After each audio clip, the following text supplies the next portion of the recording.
नमस्कार मित्रांनो, KP ब्लॉगर्समध्ये तुमचं स्वागत आहे. आज आपण व्हिजिट करणार आहोत खोपोली येथे वसलेल्या स्वामी गगनगिरी महाराजांच्या मठामध्ये. खंडाळाच्या सुंदर पर्वतरांगामध्ये गगनगिरी महाराजांचा मठ बनला आहे. या जागेवर त्यांनी समाधी घेतली होती. या गुहेमध्ये गगनगिरी महाराज तप करत असत. गगनगिरी महाराज नाथ संप्रदायाचे गुरु होते व त्यांना भगवान दत्तात्रयाचा अवतार मानला जातो. या व्हिडिओमध्ये तुम्हाला मी मंदिर आणि इतर परिसराबद्दल माहिती सांगणार आहे, तर हा व्हिडिओ नक्की पूर्ण बघा. गगनगिरी आश्रमापर्यंत येण्यासाठी तुम्हाला मुंबईच्या सेंट्रल रेल्वेवरून खोपोली ट्रेन पकडून सर्वप्रथम तुम्हाला खोपोली स्टेशनपर्यंत यावे लागेल. गगनगिरी महाराजांचा मठ खोपोली स्टेशनपासून 1.5 किलोमीटर अंतरावर आहे. खोपोली स्टेशनच्या बाहेर रिक्षा स्टँडवरून तुम्ही रिक्षा पकडून मठाच्या येथे जाऊ शकता.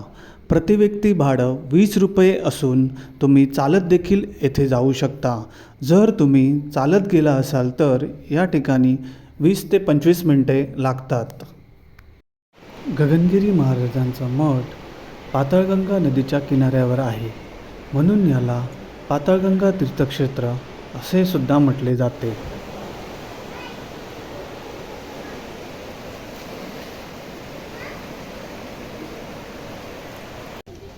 मंदिरामध्ये प्रवेश केल्यानंतर तुम्हाला समाधीस्थळापर्यंत पोचण्याआधी हा एक मोठा हॉल भेटतो.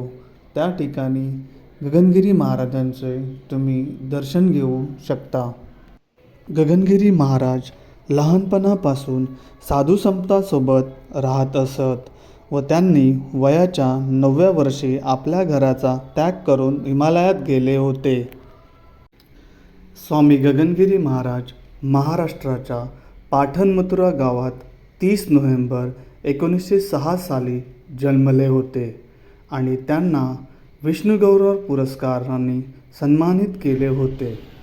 गगनगिरी महाराज आपल्या जलतपस्या व कठीण तपस्यासाठी प्रसिद्ध होते व त्यांचे नाव श्रीपाद गणपत पाटणकर होते व त्यांनी खोपोली येथे म्हणजेच या आश्रमामध्ये 4 फेब्रुवारी 2008 साली समाधी घेतली.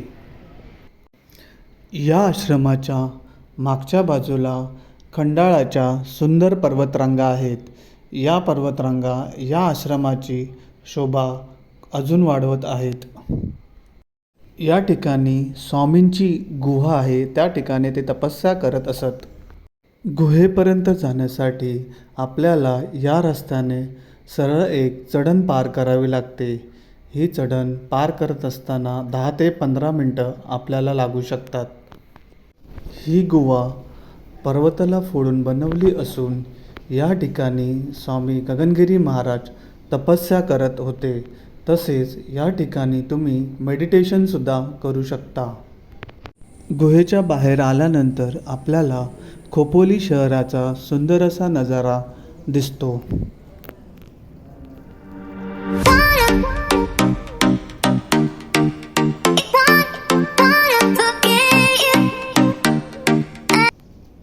या मठामध्ये राहण्यासाठी भक्तनिवास असून दुपारी 1 ते 3 या वेळात महाप्रसादाचा 20 रुपयामध्ये लाभ घेऊ शकता.